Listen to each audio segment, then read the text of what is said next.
সাম্রাজ্যবাদ বিরোধী, আধিপত্যবাদ বিরোধী যত দল আছে সবাইকে নিয়ে জাতীয় ঐক্যের, মানে এইটা কি আপনাদের নেতৃত্বে এই পিআর পদ্ধতি নিয়ে একটা ঐক্যের ঘোষণা আসছে। এখানে নির্বাচন এলে পরে রাজনীতিতে অনেক রকমের পরিবর্তন লক্ষ্য করা যায়। একসময় আমরা দেখতাম যে বিএনপির একেবারে প্রথম সহযোগী দল বা মিত্র যদি বলি সেটি ছিল জামাতে ইসলামী। যারা এখন রাজনীতিতে সক্রিয় আছেন তাদের মধ্যে ইসলামী দলগুলোর একটা বড় অবস্থান আছে। আমরা যদি জাতীয় ঐক্যমতের ভিত্তিতে সরকার গঠন করি, সেখানে তো বাস্তবতা স্বীকার করতে হবে না, এরকম একটা দল রাজনীতি করার কোনো যোগ্যতা অর্জন করতে পারে না। আসসালামু আলাইকুম প্রিয় দর্শক, মাহবুব সৈকত প্রত্যেককে আমন্ত্রণ জানাচ্ছি মাই টিভি সংলাপে। দর্শক, আপনারা জানেন যে আমরা মাই টিভি সংলাপে সমসাময়িক এবং গুরুত্বপূর্ণ বিষয় নিয়ে আলোচনা করি। আজও তার ব্যতিক্রম হবে না। আজ আমরা আলোচনার শিরোনাম রেখেছি ঐক্যের রাজনীতি। দর্শক, আপনারা জানেন যে দিন যতই আগাচ্ছে ততই মানুষের মনে আসলে একটা প্রশ্ন হয়তো বাসা বাঁধছে।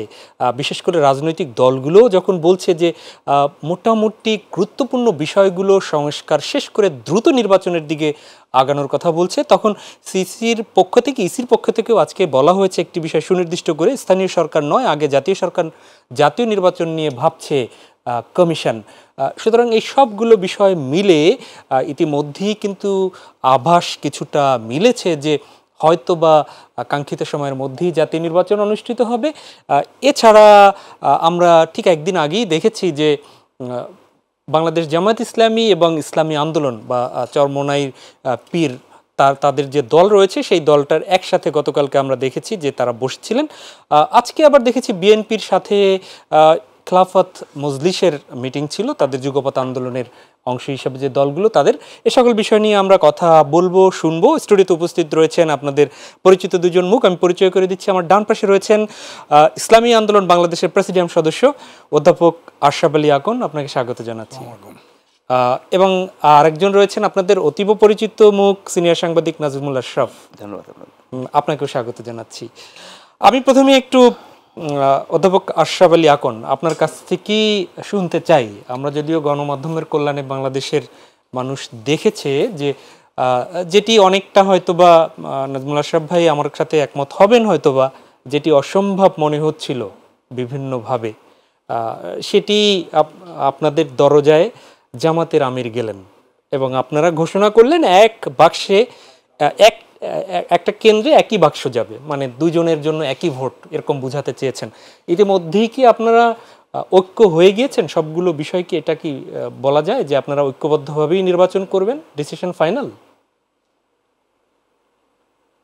আজকের এই আলোচনা সভায় আমি সম্মানিত সঞ্চালক আর হলো আমার সহ আলোচক, দেশ বিদেশের দর্শক শ্রোতা সবাইকে জানিয়ে আন্তরিক শুভেচ্ছা ও মোবারকবাদ। দেশ স্বাধীন হয়েছে ৫৪ বছর। ৫৪ বছরের রাজনৈতিক ইতিহাসে এদেশের জন আকাঙ্ক্ষা, জনপ্রত্যাশা বা জনপ্রাপ্তি, এটা সত্যিকার অর্থে স্বাধীনতার পর মানুষ কখনো পায়নি। আমরা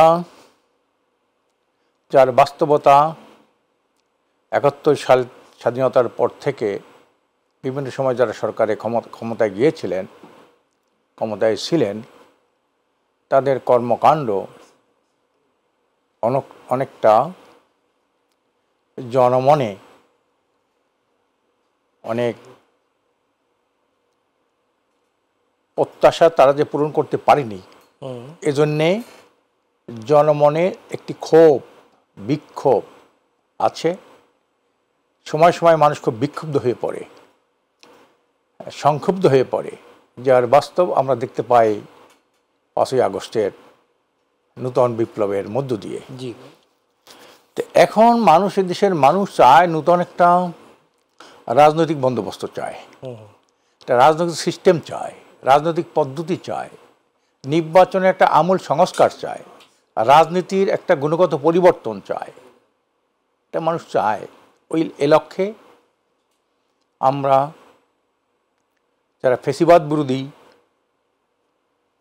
ফ্যাসিবাদ রাজনীতি যারা পছন্দ করে না, আধিপত্যবাদ বিরোধী, সাম্রাজ্যবাদ বিরোধী, এই সকল দলকে নিয়ে আমাদের মহতারাম আমির পীর সাহেব হুজুর চরমোনাই উনি ঘোষণা করেছেন এদেরকে নিয়ে একটা জাতীয় ঐক্য গড়ে তোলা, এটা পীর সাহেবের একটা আহ্বান আছে। মানে সব দলকে নিয়ে না শুধু ইসলামী দলকে নিয়ে? না, সব দলকে নিয়ে, ইসলামী দল এবং দেশপ্রেমিক, ফেসিবাদ বিরোধী, সাম্রাজ্যবাদ বিরোধী, আধিপত্যবাদ বিরোধী যত দল আছে সবাইকে নিয়ে জাতীয় ঐক্যের। মানে এইটা কি আপনাদের নেতৃত্বে? আমাদের আলোচনার জন্য উনি আহ্বান রেখেছেন। এটা সবার সাথে সমৃদ্ধভাবে আলোচনা করি, এটা হবে আমাদের নেতৃত্বের কথা তো উনি বলেন নাই। মানে তার অংশ হিসেবে জামাত আমির গিয়েছেন ওখানে? না, উনি গেছেন বরিশালে, ওনার একটা প্রোগ্রাম ছিলেন, ওনাদের একটা বিশাল সম্মেলন ছিলেন। ওই সম্মেলন উপলক্ষে বিশ্ববুজুরের কাছে সৌজন্য সাক্ষাতের জন্য উনি গিয়েছিলেন, জি, চরমাইতে গিয়েছিলেন। তো সেখানে যেহেতু রাজনীতি, জামাতও রাজনীতি করে, আমরাও রাজনীতি করি, জামাত ইসলামের নামে জামাত ইসলামী বাংলাদেশ, আমরাও ইসলামী আন্দোলন বাংলাদেশ, এই ক্ষেত্রে তো একটা মিল, ইসলামের একটা মিল আছে। আর জামাতও আমরা যে এখানে 3টা বিষয়ে মৌলিক আলোচনা হয়েছে, জি, কথা হয়েছে। একটা হলো যে আমরা সবাই পিআর পদ্ধতি নির্বাচন চাই আগামীতে। এই পিআর পদ্ধতি আমরা যেমন চাই, জামাত ইসলামও চায়, সকল দল, শুধু বিএনপি ছাড়া সকল দল কিন্তু পিআর পদ্ধতি চায়। আর পিআর যদি একান্তই না হয়, আমরা আন্দোলন চালিয়ে যাব সর্বোচ্চ শক্তি দিয়ে। তারপরে আমরা এ ধরনের একটা আলাপ আলোচনা হচ্ছে যে অন্তত দেশপ্রেমিক ইসলাম মানা যে দল আছে তারা যেন একটা আসনে একজন প্রার্থী দেয়, সবার সাথে সমন্বয় করে। এটা পিআরের জন্য আপনারা আন্দোলন চালাবেন, মানে এই অন্তর্বর্তী সরকারের কাছ থেকে দাবি আদায়ের জন্য এবং জনমত সৃষ্টি করার জন্য। শুধু দাবি আদায় না, জনমতও। কি ধরনের আন্দোলনে? জনমত কিন্তু এটার পক্ষে আছে। আশা বলি এখন আপনারা কি ধরনের আন্দোলনে নামবেন? না, এটা জনমত সংগ্রহ করার জন্যে, জনমত সৃষ্টি করার জন্যে আমরা প্রচার প্রপাগান্ডা এবং পিআর পদ্ধতির যে সুফল আছে সারা দুনিয়ায় 91, আমরা জানি 91টা দেশে কিন্তু পিআর পদ্ধতির নির্বাচন হচ্ছে। সেইখানে আমরা এই কথাটা ইতিমধ্যে অনেক সাধারণ মানুষ তারা কিন্তু এই পিআরের পক্ষে তাদের সায় জানিয়েছেন, মতামত দিয়েছেন। অনেকে বলেছেন আপনারা আরও জনমত সংগ্রহের জন্য আপনারা জনমত তৈরি করবেন। জনমত তৈরি করব আমরা। এই পিআর পদ্ধতি নিয়ে একটা ঐক্যের ঘোষণা আসছে এখানে, যে আমরাও পিআর চাই, অন্যরাও পিআর চান। আচ্ছা। দ্বিতীয় হলো, যদি একান্ত পিআর নাই হয় তখন কিন্তু আমরা এক আসনে একজন, ইসলাম এবং দেশপ্রেমিক দলগুলো সমন্বয় করে একজন। আপনারা তো আগেই অপশন দিয়ে রেখেছেন, যদি না হয়, তার মানে অপশন আছে না হওয়ার? না, অপশন আছে। আমাদের প্রথম দাবি হলো ওইটা। জি, তা যদি তারপর তো বলা যায় না, কারণ এই দেশটা তো, একটা কথা মনে রাখতে হবে, দেশটা কিন্তু আমাদের যারা ক্ষমতায় ছিল 53 বছর তারা নিজেরা চালায় নাই। আচ্ছা, তারপরে আর কি কোন কোন বিষয় একমত হয়েছে? আরেকটা হলো ফেসিবাদ বিরোধী, যারা ফেসিস্ট, যারা খুনি, যারা মানবতাবিরোধী অপরাধ করেছেন, যারা টাকা পাচার করেছেন, তাদের নির্বাচনে অযোগ্য ঘোষণা করা, তারা অপ্রাসঙ্গিক। এই 3 বিষয় আপনারা একমত? হ্যাঁ, এই 3টা পয়েন্টে আমরা একমত হয়েছি। আমি একটু ঘুরে আসি, আমার অগ্রজ রয়েছেন নাজমুল্লাহ সাহেব, আপনার কাছে। আপনার পর্যবেক্ষণ কি আসলে শুনলেন, গতকালকের সংবাদও দেখলেন, এবং এই দুটি দল কিন্তু সাম্প্রতিক সময়ে এক কাছাকাছি আসা শুরু হয়েছে। এর আগে আপনি তাদের সম্পর্কের ভিত্তিটা জানতেন। এখনকার পর্যবেক্ষণটা কি, যে 3 বিষয় একমত বলছে, কিন্তু গতকালকে যে ডিরেক্ট বলেছে যে একটা বাক্স যাবে, সেখানে তো এর বাইরেও কিছু ইঙ্গিত দিচ্ছে, নাকি মনে করছেন? জি, ধন্যবাদ আপনাকে। দেখেন, নির্বাচন এলে পরে রাজনীতিতে অনেক রকমের পরিবর্তন লক্ষ্য করা যায়। আমি বলছি যে দলগুলোর অবস্থান, জোটের অবস্থান, পুরনো জোট ভাঙাচোরা, নতুন জোট গঠন করা, এরকম অনেক কিছু সবসময় হয় নির্বাচনের আগে।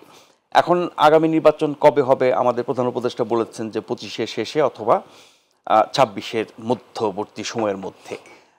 এখন এই সীমারেখার ভিতরেই আবার নতুন দাবি উঠছে, যেমন বিএনপি বলছে এই বছরই, এমনকি জুলাই আগস্টের কথাও বলেছে। বিএনপির কোনো কোনো নেতা বলেছেন যে মার্চে করা সম্ভব। এগুলো নিয়ে অনেক হিসেব নিকাশ চলছে। এখন সরকার সিদ্ধান্ত সেটাই নেবে যেটা সব দল একমত হবে, এটি হচ্ছে সরকারের অবস্থান আমরা জানি। ফলে সব দল মিলে যদি বলে যে এবছরের মধ্যেই, যদি বলে জুলাই আগস্ট যেটা বিএনপি দাবি করছে, তাহলে সরকার সেই সিদ্ধান্তই নেবে। এমন অবস্থান জানার প্রেক্ষিতে বলছি যে এবছর একটা নির্বাচন হবে, এরকম সম্ভাবনাই বেশি দেখছি দলগুলোর অবস্থান এবং সরকারের অবস্থান মিলিয়ে। আবার কেউ কেউ মনে করেন যে না, যেহেতু আগামী বছর মধ্যবর্তী সময় পর্যন্ত সেই সীমাটা দিয়েছেন প্রধান উপদেষ্টা, ফলে এটা আগামী বছর চলে যেতে পারে। আজকে একজন রাজনৈতিক বিশ্লেষকের স্ট্যাটাস দেখছিলাম ফেসবুকে, তার পর্যবেক্ষণ হচ্ছে যে আগামী বছরের মধ্য অথবা তারপরের বছরের শুরু, উনি ওনার যুক্তি দিয়েছেন বা ভেবেছেন। ফলে বহু রকমের প্রেডিকশন আছে, কিন্তু এই বছরের মধ্যে সেটি মাঝামাঝি না শেষের দিকে এখন হয়তো বলা মুশকিল, কিন্তু সামগ্রিক বিবেচনা বলা যায় এই বছরের মধ্যে হয়তো নির্বাচন হবে। তাহলে পরে যে দলগুলো ক্রিয়াশীল আছে এখন, বিএনপি, জামাতে ইসলামী, ইসলামী আন্দোলন, হেফাজতে ইসলাম, খেলাফত মজলিস সহ আরো অনেক দল, ইসলামী ঐক্য জোট, হ্যাঁ, এখন আমি ইসলামী দলগুলোতে আসার আগে বলছি যে বিএনপি ছাড়াও আরো অনেকগুলো দল বিএনপির সাথে যারা যুগপত আন্দোলন করেছে বা বিএনপির সাথে জোটবদ্ধ হয়ে ফ্যাসিবাদী বিরোধী আন্দোলন করেছে, সেই দলগুলোর এক ধরনের, এবং সেগুলো আপনার বলতে পারেন সেন্ট্রিস্ট বা লেফট লিনিং বা লেফট পার্টিজ, এদের সাথে আন্দোলনে বিএনপির ঘনিষ্ঠতা বেড়েছে। কিন্তু একসময় আমরা দেখতাম যে বিএনপির একেবারে প্রথম সহযোগী দল বা মিত্র যদি বলি সেটি ছিল জামাতে ইসলামী। এর বাইরেও অন্যান্য দলের সাথে বিভিন্ন সময় বিএনপির ঐক্য ছিল, বিএনপির 20 দলীয় জোট ছিল, সেখানে অনেকগুলো ইসলামী দল ছিল।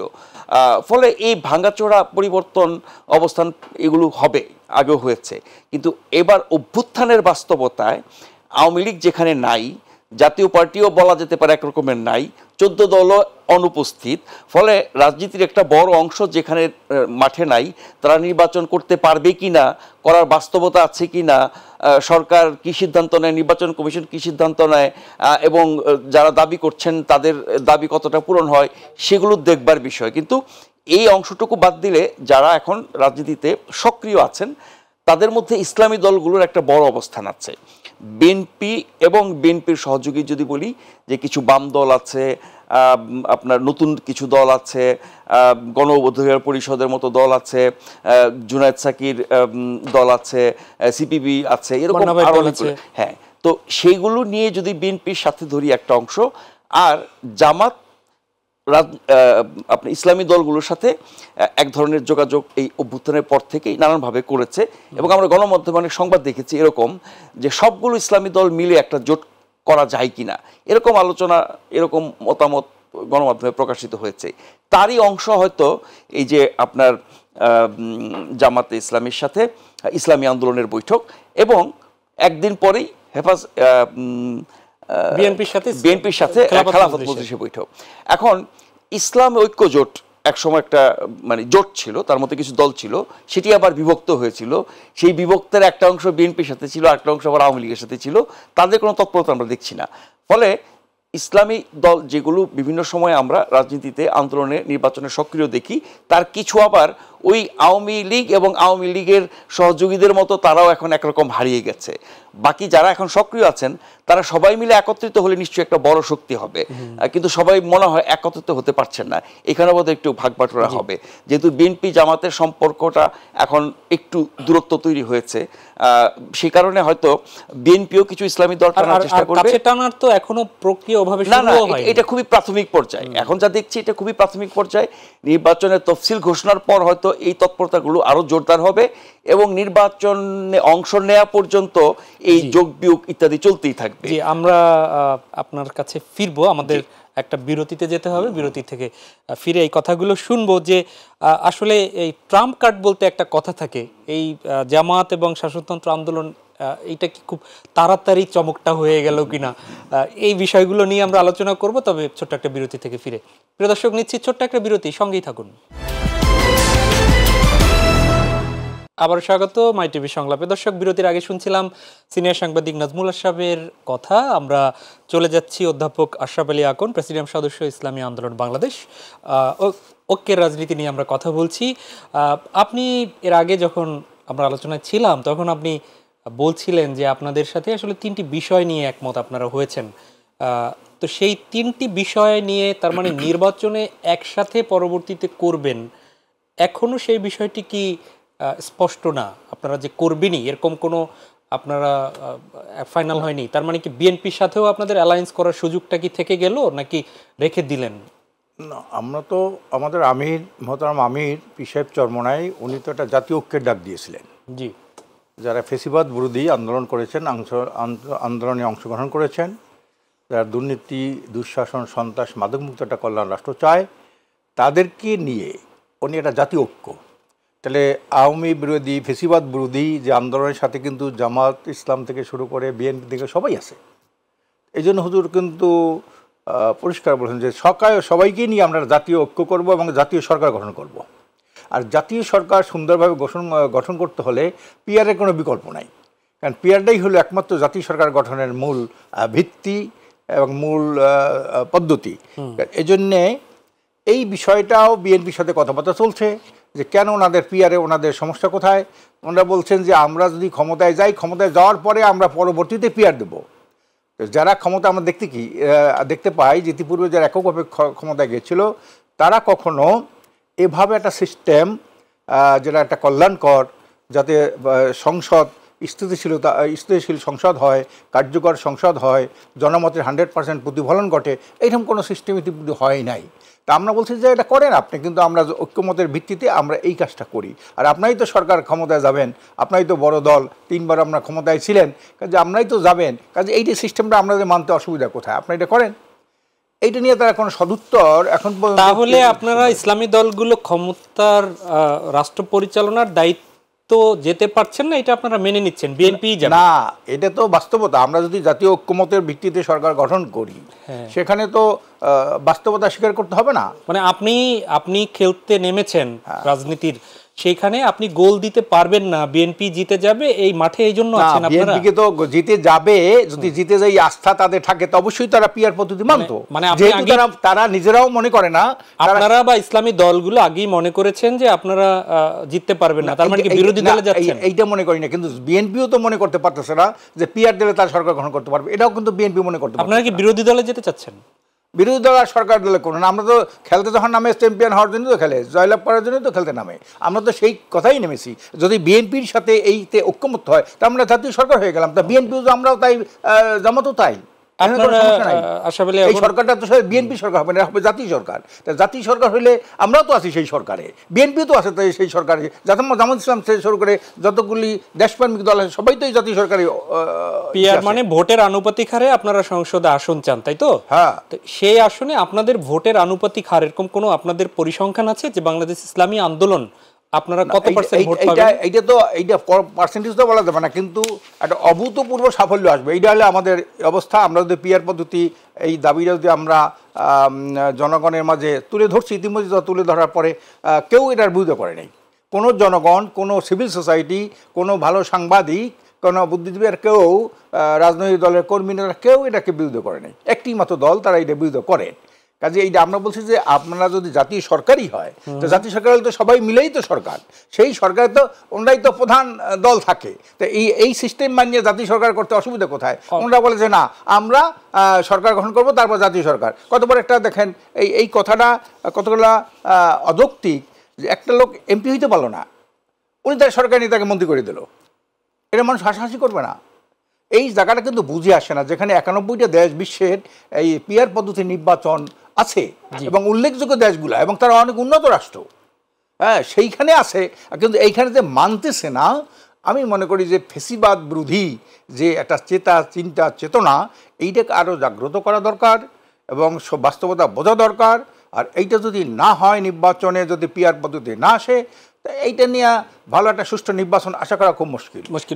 এর মধ্যে প্রধান নির্বাচন কমিশন ওই যে আপনার নির্বাচন সংস্কার কমিশন, উনি বলেছে 2টা আপনার হবে কক্ষ হবে, নিম্নকক্ষ, ঊর্ধ্বকক্ষ।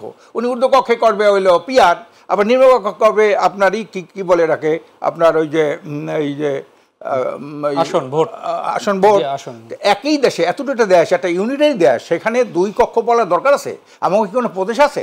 পাকিস্তানে প্রদেশ আছে, ভারতে অঙ্গরাজ্য আছে, তারা এই নিম্নকক্ষ করতে পারে, ছোট্ট একটা দেশ। আর এখানে যত বড় আপনি পরিধি বাড়াবেন, হ্যাঁ, এই ক্ষমতার পরিধি যত বাড়াবেন, বিকেন্দ্রিক মানে কি বলে আপনার কক্ষ বাড়াবেন, তত তাদের সুযোগ সুবিধা, গাড়ি বাড়ি, টাকা পয়সা, খরচ, এইটা একটা দেশে, এমনি তো দরিদ্র দেশ আমাদের, সেইখানে এইটা বাড়ানো ঠিক?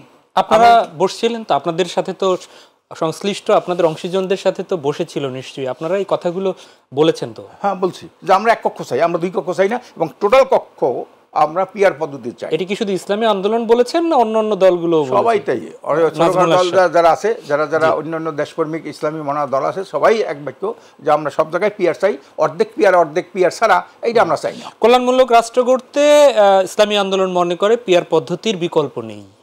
দেখেন, প্রপোর্শনেট রিপ্রেজেন্টেশনটা অনেক বেশি সায়েন্টিফিক, অনেক বেশি ডেমোক্রেটিক।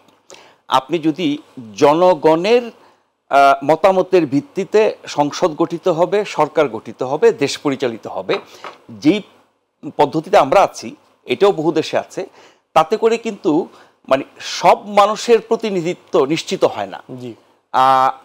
যারা হেরে যাচ্ছেন অনেক ভোট পাওয়ার পরও, কারণ যিনি জিতেছেন তিনি তার চেয়েও বেশি ভোট পেয়েছেন, এক ভোট বেশি, সেই মানুষগুলোর কোনো মতামতের প্রতিফলন কিন্তু সংসদে বা সরকারে ঘটে না। যদি আপনি পিয়ার সিস্টেমে যান তাহলে সকল মানুষের মতামতের একটা প্রতিফলন ঘটে।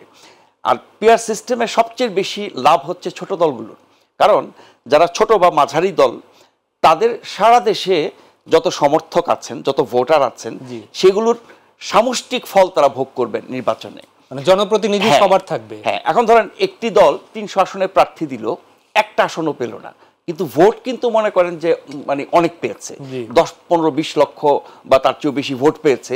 সেই মানুষগুলোর একটা মানে প্রতিনিধিও সংসদে গেল না, সরকারে গেল না।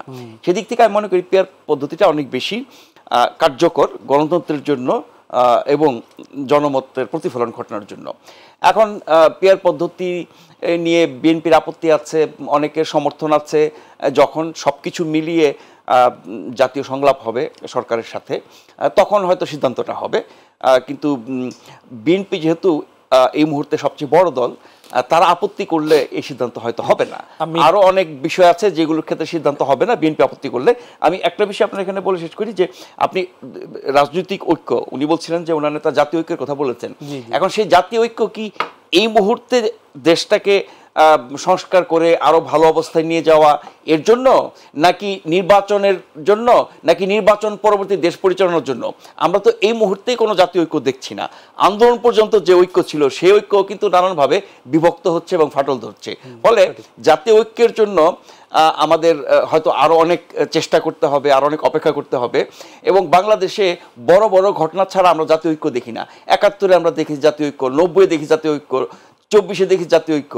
কিন্তু ওই সংকটকালীন সময়ে যে জাতীয় ঐক্য তৈরি হয়, এরপরে নানান কারণে সে ঐক্য ভেঙে যায়। সেখানে ব্যক্তির স্বার্থ, দলের স্বার্থ, আরো অনেক রকমের স্বার্থ এসে যুক্ত হয় এবং অন্য অনেক পক্ষ এই বিভক্তির জন্য ভূমিকা পালন করে। হ্যাঁ, পাশের বাড়ির স্বার্থ, দূরের বাড়ির স্বার্থ সবকিছু এসে যুক্ত হয়। ফলে আমরা ঐক্য ধরে রাখতে পারি না। কিন্তু 24-এর গণঅভ্যুত্থানের মাধ্যমে দুটি বিষয়ের ঐক্য ধরে রাখা দরকার। একটি হচ্ছে ভারতের আগ্রাসনবাদ, আর দ্বিতীয়টি হচ্ছে এই ফ্যাসিবাদ। এরকম সরকার, এরকম শক্তি যাতে কখনো না আসে, সেই এই ফ্যাসিবাদের বিরুদ্ধে ঐক্যটা ধরে রাখা, আর ভারত যে আগ্রাসন চালিয়েছে সেটা যাতে আর কখনো করতে না পারে সেটার বিরুদ্ধে ঐক্যটা ধরে রাখা। এই দুটি ঐক্য সহ জাতীয় স্বার্থে যদি আমাদের ঐক্যটা না থাকে, বহু দেশ আছে সরকারি দল, বিরোধী দল, পক্ষ বিপক্ষ, চরম বিরোধিতা, কিন্তু জাতীয় স্বার্থে তারা এক হয়ে যায়। ভারতের মতো দেশও কিন্তু জাতীয় স্বার্থে তারা এক হয়ে যায়। আমরা এটা কখনো পারি না ওই সংকট ছাড়া।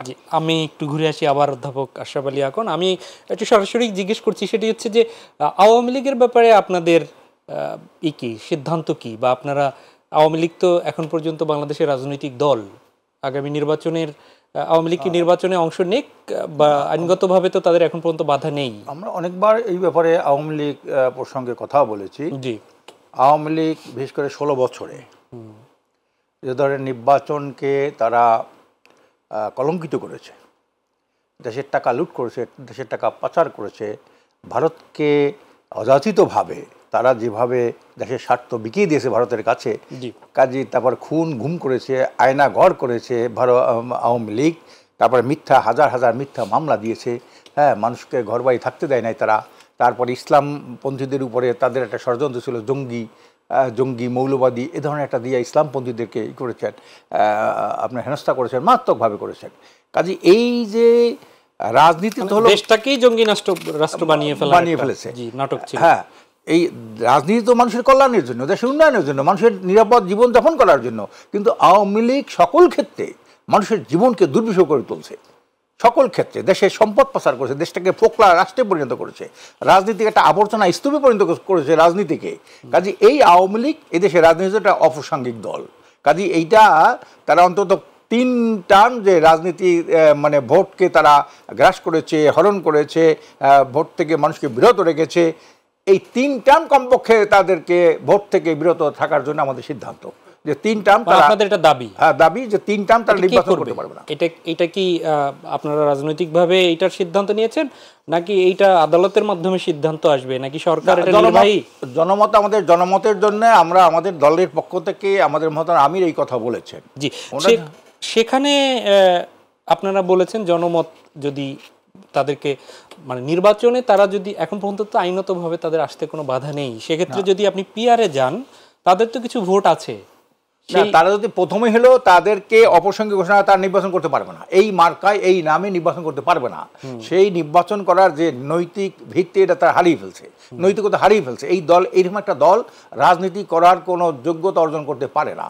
তারা হলো দেশের জন্য কলঙ্ক। ভোটগুলো কোথায় যাবে? হ্যাঁ, ভোটগুলো যে কোথায় যায় কি করে এটা তো আমাদের পাবেন মনে হচ্ছে। বিএনপি কে যদি তারা না দেয় তাহলে ইসলামী দলগুলো কোথায় কি যাবে না এটা তো আমরা এখন বলতে পারবো, কিন্তু এই দলটা যাহা দৃষ্টান্ত স্থাপন করেছে, কলঙ্ক স্থাপন করেছে, দেশটাকে সর্বনাশ করেছে, ধ্বংস করেছে, সমস্ত শিক্ষা প্রতিষ্ঠান থেকে সকল কিছুকেই তারা ধ্বংস করেছে।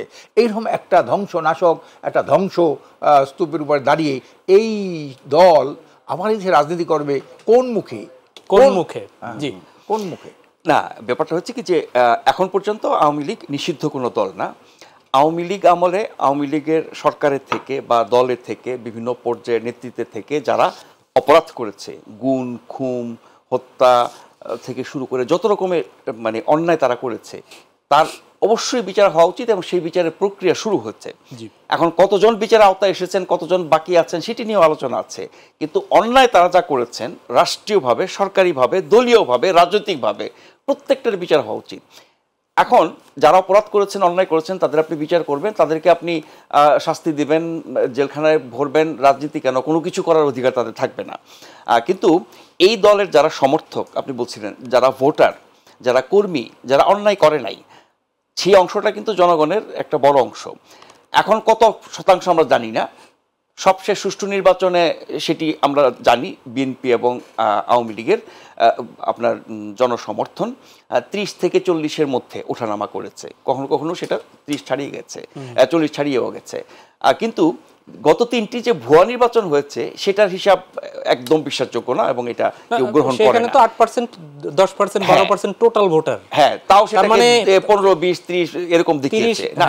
মানে গত 3টা ভুয়া নির্বাচন বাদ দিলে এর আগে তত্ত্বাবধায়ক সরকারের অধীনে যেগুলো তুলনামূলক ভালো নির্বাচন হয়েছে অন্য যে কোনো সময় নির্বাচনের চেয়ে, সেই নির্বাচনের ফলাফল অনুযায়ী একটা বড় অংশ আওয়ামী লীগকে ভোট দেয়, একটা বড় অংশ বিএনপিকে ভোট দেয়, জামাত সহ আরও ওনাদের দল যারা আছেন প্রত্যেককে ভোট দেয়, কম আর বেশি। আমি বলছি যে ভোটারদের সেই অংশ, কর্মীদের সেই অংশ যারা অন্যায় করে নাই, অপরাধ করে নাই, তাদেরকে আপনি বাদ দিয়ে জাতীয় ঐক্য করবেন, দেশ সুষ্ঠুভাবে পরিচালনা করবেন, রাজনীতি ঠিকমতো চলবে, গণতন্ত্রের চর্চা ঠিকমতো হবে, নির্বাচন ঠিকমতো হবে, এটাও আশা করা উচিত না। ফলে এর একটা সমাধান খুঁজতে হবে।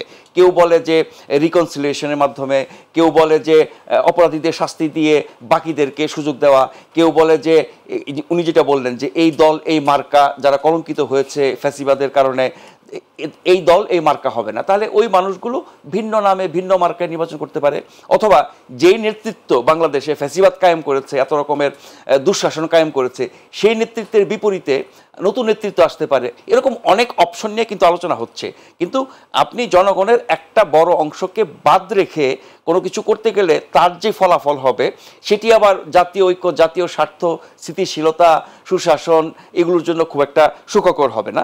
সে ব্যাপারে আলাপ আলোচনা চলছে, নানা রকমের মতামত আসছে, হয়তো কোনো এক সময় সিদ্ধান্ত হবে। কিন্তু আমরা দেখছি সরকারের দিক থেকে, সবচেয়ে বড় দল বিএনপির দিক থেকে, এমনকি জামাতে ইসলামী কিন্তু নিষিদ্ধের কথা বলে নাই। এখন পর্যন্ত কি জামাতে নিষিদ্ধের কথা বলেছে? নিষিদ্ধের কথা বলে নাই। জনগণের উপর ছেড়ে দেওয়া, বিচার প্রক্রিয়ার মধ্যে ছেড়ে দেওয়া, আইনের হাতে ছেড়ে দেওয়া, উনি বললেন জনমতের উপর ছেড়ে দেওয়া। সেই জনমতটা জানতে হলে তো আমাকে নির্বাচনে তাদের সুযোগ দিতে হবে, তাহলে বুঝবো যে কত শতাংশ মানুষ এখনো তাদেরকে সমর্থন করে। ফলে নানান উপায় আছে, কিন্তু একটা সমাধান বের করতে হবে, এবং সেটা যদি না করা হয় তাহলে বিভক্ত দেশে, বিভক্ত সমাজে আমাদের বহু সংকট আগের মতোই থেকে যাবে। আপনি এ ব্যাপারে আপনার কোনো বক্তব্য আছে কিনা? অবশ্যই বক্তব্য আছে। কারণ হলো আওয়ামী লীগের সাবেক সাধারণ সম্পাদক ওই ফজলুর রহমান, উনি পরিষ্কার আওয়ামী লীগ একটা অভিশপ্ত দল, আওয়ামী লীগ একটা অভিশপ্ত দল। এর টপ টু বটম আপনি জানেন, স্বাধীনতার পরে 72 সালে শেখ মুজিবের ভাষণে বলছিল যে সবাই পায় সোনার খনি, আমি পাই চোরের খনি। চোরের খনি দিয়া আওয়ামী লীগের রাজনীতি ক্ষমতা শুরু, আর তার মেয়ে পাইছে ডাকাইতের খনি। চোরের খনি বাপে আর ডাকাইতের খনি বানিয়েছে তার মেয়ে। 73 সালে নির্বাচনটা একটা ভুয়া নির্বাচন, শেখ মুজিবুর আমলে ভোট ডাকাতি করে সেই তারা নির্বাচনে ক্ষমতায় আসছিল। সেই ধারাবাহিকতা কিন্তু শেখ হাসিনা, উনি ভোট ডাকাতি করছে, ভোট চুরি করছে আগে তার বাপে, এখন হাসিনা করছে ভোট ডাকাতি। আপনি এইভাবে নির্মমভাবে যারা দুর্নীতি করে, রঞ্জে রঞ্জে দুর্নীতি, প্রশাসন থেকে শুরু করে শিক্ষা, বিচার, আইন থেকে শুরু করে সকল ক্ষেত্রে যে এত দুর্নীতি, এত টাকা পাচার, এইটা ইতিহাসে বিরল। তারপরে হলো আপনার এই যে মানুষের উপর জুলুম নির্যাতন, আয়নাগর, এটা কল্পনা করা যায় মানুষ? আয়নাগর এরকম একটা করা যায়? এইরকম নির্মমভাবে মানুষের জন্য যদি রাজনীতি হয়, দেশের জন্য রাজনীতি হয়, উনি এরকম অমানবিক কাজ করবে আওয়ামী লীগ, আবার তারা আবার ওই নামে রাজনীতি করবে, এইটা থেকে জনগণ মেনে নেবে। হয়তো তাদের ঘাপটি মারা কিছু লোক আছে আওয়ামী লীগের, তারা গোপনে গাপানে এইভাবে কিছু বলে, কিন্তু আসলে আওয়ামী লীগের ভোট কতজন? এককভাবে যখন নির্বাচন করলো তারা, এককভাবে নির্বাচন একজন প্রার্থী তাদের দলের, সেখানে 10-12% ভোট পড়ে নাই। হ্যাঁ, ছাগল গরু বসে রয়েছে, কিন্তু তারপর দেখে 40%, 30%, যেটা আপনার কী কয় মহিউদ্দিন, খালেদ মহিউদ্দিন একটা ডাটা দিয়ে গেলেন যে এই এত % ভোট পড়ছে সেখানে। কাজে এই যে আপনি মনে করেন যে যারা দুর্নীতি করে নাই, কারা দুর্নীতি করে নাই, আপনার টপ টু বটম যদি প্রধানমন্ত্রী, মন্ত্রী, এমপি, উপজেলা চেয়ারম্যান, ইউনিয়ন চেয়ারম্যান, মেম্বার থেকে শুরু করে তারপরে তার সহযোগী সংগঠনগুলোর সকল টপ টু বটম সব জায়গায় দুর্নীতি। সেখানে কোন লোকটা এর বাইরে ছিল যে উনি এর বাইরে থাইকা উনি দুর্নীতি করে নাই, উনি একাল সাধু সজ্জন, উনি আওয়ামী লীগ করছেন, এমন লোক খুঁজে পাওয়া যায় না। আমি একটু নাজমুল সাহেব আপনার কাছে আসি, সেটি হচ্ছে যে 24-এর যে প্রেক্ষাপট, এখানে কিন্তু এক সময় হয়তো আওয়ামী লীগের পরিবারে ছিল, কিন্তু সেও বৈষম্যের বিরুদ্ধে নেমেছে, এরকম আমরা দেখেছি, একদম যেটাকে গণমানুষের বিপ্লব বলা হয়। তো সেই প্রেক্ষাপটে যে আশরাফ আলী আকন উনি যে প্রশ্নটা তুললেন, সেখান থেকে কি আওয়ামী লীগের গ্রহণ করার মতো আসলে মানুষ খুঁজে পাওয়ার আছে? তারা কি আসলে আওয়ামী লীগের পাশে গিয়ে কিংবা সাথে থাকার কি লোকজন এখনো আছে? আমরা কাউকে দেখছি না, কারণ দল 5 মাসের মধ্যেও আমরা দেখছি না যে ধরনের পরিণতি হয়েছে এবং এখন পর্যন্ত যে বাস্তবতা, তাতে করে আমরা তাদের কোনো অস্তিত্ব টের পাচ্ছি না। কিন্তু আমি বলছি যে সেই ভোটগুলো কি তারা যদি আওয়ামী লীগ যদি বিএনপিকে না দেয়, তাহলে বিকল্প বাক্সে কি যাওয়ার কোনো সম্ভাবনা আছে? সেটি যদি ইসলামী আন্দোলন বা জামাত, চরম, এদের কি যাওয়ার কোনো সুযোগ আছে? ভোটারদের মনে কি আছে তো আমরা জানি না, সেটা নির্বাচন হলে পরে আমরা জানবো। বা নির্বাচনে আপনি যদি নির্দিষ্ট প্রার্থী, দল বা মার্কার ভোটের হিসাব না জানতে পারেন, তাহলে তো জানবেন না যে কোন দলকে, কোন প্রার্থীকে ভোট দিয়েছে। নিশ্চয়ই কাউকে না কাউকে দেবে।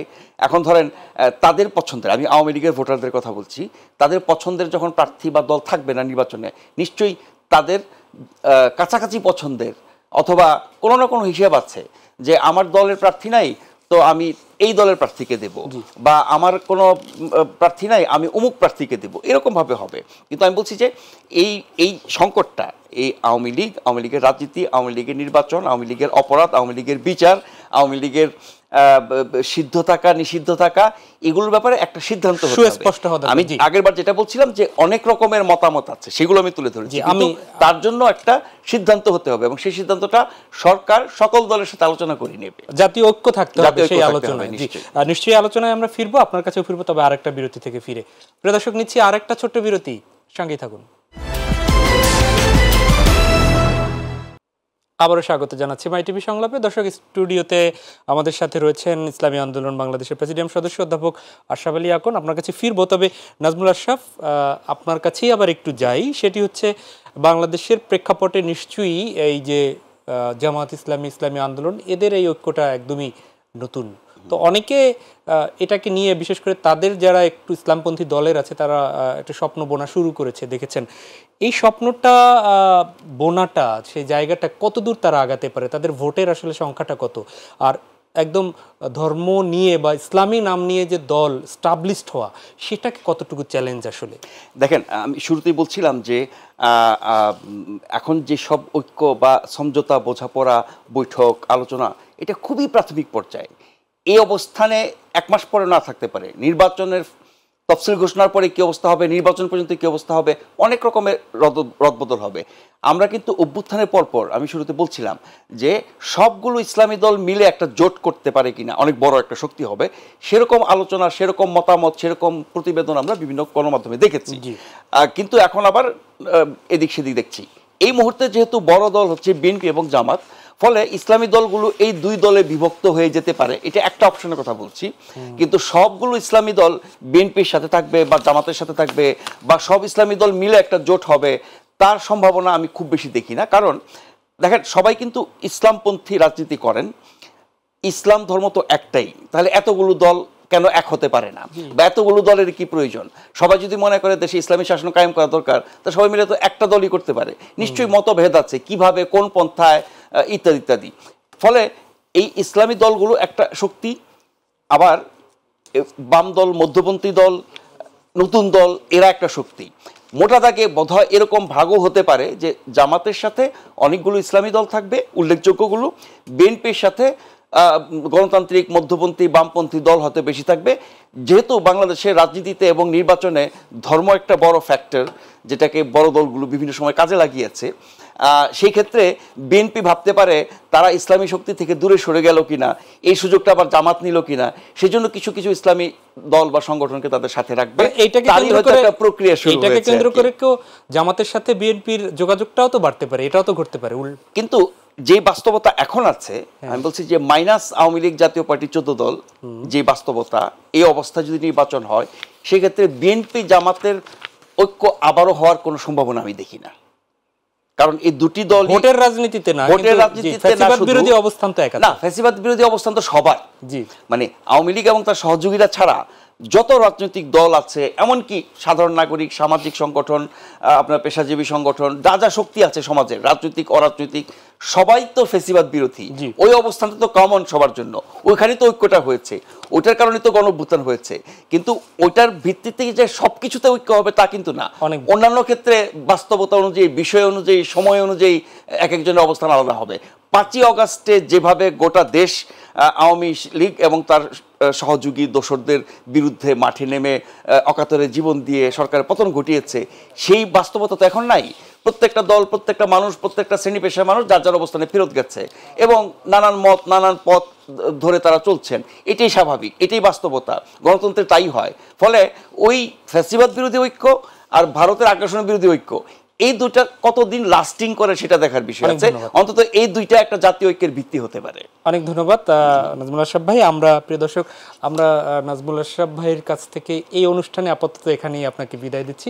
আমরা ফিরছি অধ্যাপক আশরাফ আলী আকন আপনার কাছে। বেশ কিছু প্রশ্ন আসলে নাজমুল আশরাফ রেখে গেছেন, তার ওখান থেকেই আসলে শুরু করি। ইসলামী দল নিয়ে ঐক্য, তাহলে যেহেতু ইসলাম নিয়েই আপনারা আলোকেই আপনারা রাষ্ট্র পরিচালনা করতে চান, সেখানে এতগুলো দলের তাহলে প্রয়োজন কেন? একটা দল হলেই তো হয়। এই প্রশ্নটা অনেকের থাকে, নাজমুল আশরাফও করলেন। না, ইসলাম তো মানুষের সার্বিক মুক্তি আসতে হলে, দেশের স্থায়ী শান্তি, মানবতার সার্বিক মুক্তি একমাত্র নিহত ইসলামের মধ্যেই। এজন্যে ইসলামের নামে অনেক দল থাকতে পারে, কিন্তু মূল লক্ষ্য হলো একটা মানবতার মুক্তি, দেশের স্থায়ী শান্তি, দেশের উন্নয়ন, এটি তো মূল হওয়া উচিত। এবং সেই অবস্থা থেকে সমস্ত দলগুলি এবার একত্রিত হয়েছে যে আমাদের মানুষের সার্বিক কল্যাণ, মানুষের মুক্তি এবং দেশের উন্নয়ন, ফ্যাসিবাদ বিরোধী একটা রাষ্ট্র, স্বাধীন সার্বভৌম রাষ্ট্র গঠন, এজন্য আমাদের সবাই ঐক্যবদ্ধ হওয়া দরকার, জাতীয় সরকার গঠন করা দরকার। এজন্য কিন্তু সকল ছোট বড় দল, ইসলামী দল, দেশপ্রেমিক দল, তারা কিন্তু আজকে ঐক্যবদ্ধ হওয়ার ব্যাপারে তারা ওয়াদাবদ্ধ। এখানে আমি মনে হয় আমাদের দর্শকরা একটু স্পষ্ট উত্তর চাচ্ছে, সেটি হচ্ছে যে ইসলামিক ফিলোসফি নিয়েই যদি আপনি রাষ্ট্র গড়তে চান, তাহলে ইসলামিক দলগুলো একটা দলে রূপান্তরিত কেন হচ্ছেন না? ফিলোসফি তো সবার ইসলামিক কল্যাণমূলক রাষ্ট্র গড়া, এটি মনে হয় তিনি বলতে চাচ্ছেন। উনি যেটা বলেছেন এটা তো এদেশের ঐতিহ্য। যখন ইসলাম রাষ্ট্রীয় ক্ষমতায় থাকে না, তখন একের অধিক দল এটা ইসলামের নামে হতেই পারে। যখন রাষ্ট্রীয় ক্ষমতায় ইসলাম যায়, ইসলাম রাষ্ট্রীয় ক্ষমতায় যাওয়া মানে কি? আজকের আপনি চিন্তা করেন, ইসলামকে নিয়ে একটা জুজু ছড়ানো হচ্ছে মানুষের মাঝে, একটা ইসলাম ফোবিয়া। ইসলাম ফোবিয়া নাকি ইসলামী দলগুলোকে নিয়ে ফোবিয়া? না, ইসলাম নিয়েই ফোবিয়া। সেইটাকে নানা রকমের তারা ইসলামের যাতে এদেশে কায়েম হতে না পারে, ইসলাম মানে মানুষগুলি যাতে ইসলামমুখী হতে না পারে, এই জন্য তারা অজুহাত দেয় ইসলামের মধ্যে এত দল কেন, এইটা কেন, ওইটা কেন। কমিউনিস্ট পার্টি, বামপন্থী আজকের শতটা দলে বিভক্ত। এখন যেটা হলো যে মূল কথা, যেটা আমরা যে 3টা পয়েন্টে যে ফেসিবাদ, আসলে এখন আপনি বলেছেন যে বিভক্ত, তারা বিভক্ত বলে আপনারা বিভক্ত থাকবেন না, এটাকে বিভক্ত বলা চলে না। যেমন কর্মসূচি ভিত্তিক জামাত এটা করতে পারে, তাদের কিভাবে তারা লোক সংগ্রহ করবে, কিভাবে তাদের মান উন্নয়ন করবে, এটা তাদের ইচ্ছা। আমাদের একটা, আপনারা বিভিন্ন পথে আগাচ্ছেন, তাই তো? কিন্তু মূল যেটা হলো যে রাষ্ট্রীয়ভাবে যে মৌলিক কথাটা, ফেসিবাদ বিরোধী একটা চিন্তা চেতনা, আধিপত্যবাদ বিরোধী, তারপর হলো আপনার কি বলে একটা সুষ্ঠু অবাধ নির্বাচন, গ্রহণযোগ্য নির্বাচন, একটা জাতীয় সরকার গঠন এবং একটা কার্যকরী পার্লামেন্ট গঠন, ভোটের 100% ভোটের প্রতিফলন ঘটানো, এই ব্যাপারে কিন্তু ইসলামী দলগুলো একমত হয়ে গেছে। এখানে কোনো দ্বিমত নাই। এটা হলো লোক গঠন, লোক রিক্রুট করা, লোককে অ্যাপ্রোচ করা, এটার জন্য ভিন্ন ভিন্ন। এর অর্থই না যে ইসলাম থেকে ভিন্ন হয়ে গেছে আমরা, তা না। আপনাদের এই আগামী নির্বাচনকে টার্গেট করে আপনাদের সারা দেশে তো অর্ধেকেরও বেশি, অর্ধেক নারী ভোটারের যে উপস্থিতি, এবার হয়তো নতুন ভোটারে আরো বাড়বে। সেই নারীদের নিয়ে আপনাদের চিন্তা? নারীদের নিয়ে আমাদের সর্বোচ্চ আমাদের কর্মসূচি আছে নারীদের নিয়ে। নারীর পরিচয় হলো 4টা। নারী আমার মা, নারী আমার স্ত্রী, নারী আমার বোন, নারী আমার মেয়ে। কাজে ইসলাম এই সকল ক্ষেত্রে নারীদের শুধু সমানাধিকার না, অগ্রাধিকার দিয়েছে।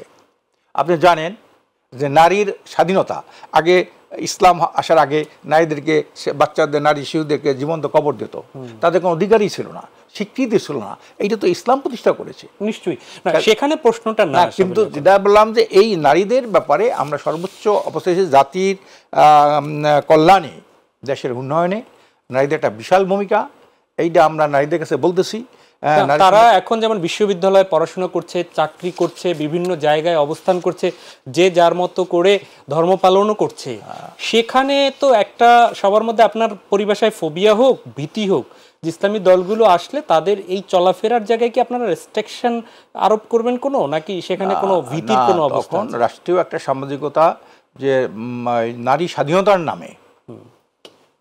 স্বাধীনতার নামে নারীদের নিয়ে যে ধরনের জুলুম নির্যাতন করেছে, ছাত্রলীগ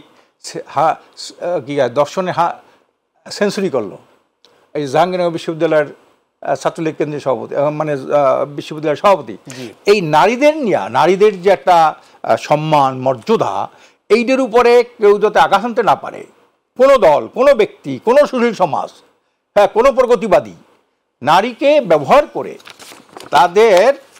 তাদের সৃজনশীলতা থাকবে, তাই তো? থাকবে, অবশ্যই থাকবে। আপনারা শালীনতা চাচ্ছি, এইটা যাতে কেউ করতে না পারে, সংস্কৃতির বিষয়ে কি ভাবনা আপনার?